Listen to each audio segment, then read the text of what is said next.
Fueled by the COVID-19 pandemic, anti-Asian racism is on the rise. Major cities across Canada are experiencing an increase of hate crimes that are at times 600% to 700% higher than previous years. Politicians spread the lies that they call it the China virus.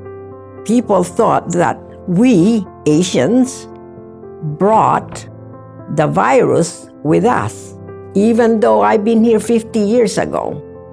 From smallpox to SARS to today's coronavirus, every outbreak has sparked its own wave of anti-Asian racism. It reinforced this belief that Asian people bring about disease. Same with SARS, that was the same issue, and now we're seeing it again with the COVID-19 pandemic. COVID-19 is actually another one of those situations where the concept of yellow peril was brought back in association with a virus. What is yellow peril? This idea that Asian people are seen historically as a threat to the welfare, the health, the well-being of Canada or other westernized countries. Both implicit and explicit bias against cultural practices that people may think are the ones to blame for the outbreak in many communities, right? Yellow peril first became a source of social tension when the Chinese arrived in North America during the gold rush of the 1850s. These racist stereotypes further spread in Canada when the Chinese laborers arrived to build the Canadian Pacific Railway. Seen as an Asian invasion, this migration stoked unfounded fears of Asians as job stealers, as being immoral, and filthy threats to Canadian society. Once the railway was completed, yellow peril sentiment led to the Chinese head tax, where Chinese were charged as much as $500, the equivalent of 2 years' salary, as a way to discourage their immigration. By 1923, nearly all Chinese immigration to Canada was banned under the Chinese Exclusion Act. Yellow peril also drew racial hostility towards other immigrant groups like the Japanese and South Asians. In 1908, the Continuous Journey Regulation was added to the Immigration Act. This amendment declared that immigrants must come directly from their country of citizenship. This essentially put a halt to South Asian immigration, as trips from these regions required multiple stops. Meanwhile, during the same period, Canada accepted European immigrants at levels that are still unsurpassed to this day. Throughout this time, fear-based propaganda reinforced the image of Asians as immoral, unclean, and unfit for citizenship. Built as safe havens from racism, Chinatowns were meanwhile also labeled as places of filth and disease. The Chinese quarters are the filthiest and most disgusting places in Victoria, an ulcer spreading to the whole city. During World War II, the fear of Japanese invasion propelled the fear of the yellow peril to new heights.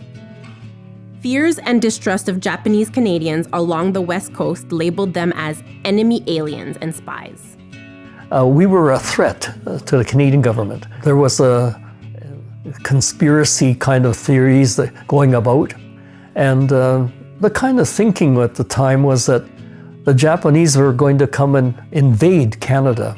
The Japanese were moved away from the West Coast. Under the War Measures Act, 22,000 Canadians of Japanese origin were uprooted, sent to internment camps, and forcibly relocated, while their property was seized and sold to pay for their own internment. Whatever you had was confiscated. I could recall going to Hastings Park, where it was a sort of a center where everybody was housed, and each family had a stall, a horse stall from the Hastings Park Raceway. The football field that was there was a whole group of cars and vehicles that were confiscated were all lined up there. But it was also the same with the fishing boats at Richmond and Steveston, where all these boats were confiscated. We, in our family, felt that we thought we were going to come back to Vancouver. We left a lot of our chattels within the homes that we were in, and then after some time we tried to claim that, and they said, no, there was nothing left here. and that some occupants have taken over as a rental property. By the end of the war, nearly 4,000 citizens and Canadian-born Japanese were exiled, while the remaining population would be displaced to inland regions in Canada. Throughout this dark period, representation in media and newspapers cast Asians as villains or animals with slanted eyes and exaggerated yellow skin tone. A popular image was that of Dr. Fu Manchu, a super predator seeking world domination and vengeance against the West. This menacing stereotype only further portrayed Asians as untrustworthy, sneaky, and conniving. In the form of systemic racism, these fears still influence today's immigration policies and access to citizenship for certain groups. Canada's economy needs the workers. It's a regular, chronic, and historical need, but the solution has always been temporary, to the detriment of the workers, not to the employers. Even before the global pandemic, scapegoating of Asians as predatory buyers in creating a housing crisis and notions of Asian students taking over college campuses reinforced the idea of an evil foreign power that is invading our way of life.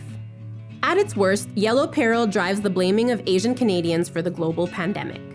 Le COVID, ça fait juste encore exacerber la discrimination qu'il y avait déjà envers les Chinois, puis ça leur donne une excuse pour légitimer encore le racisme et trouver la faute chez l'immigrant. This false narrative has emboldened racism to a degree where hate crimes are being committed against individuals and the Asian Canadian community. Je pense que j'ai tellement peur, en fait, que j'agis par prévention.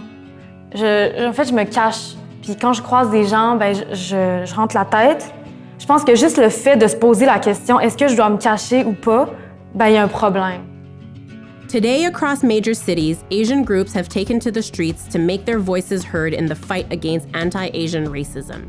You can't be complacent. Nothing's going to happen if you're complacent. Stand up and speak up and condemn whoever is responsible. While the government has repeatedly denounced anti-Asian racism, tangible action and fundamental systemic change is needed. Places of power and influence, when they are silent, then they are actually keeping other people silent. Public systems have a moral and material responsibility to speak out against it. If we don't start the discussion, who will?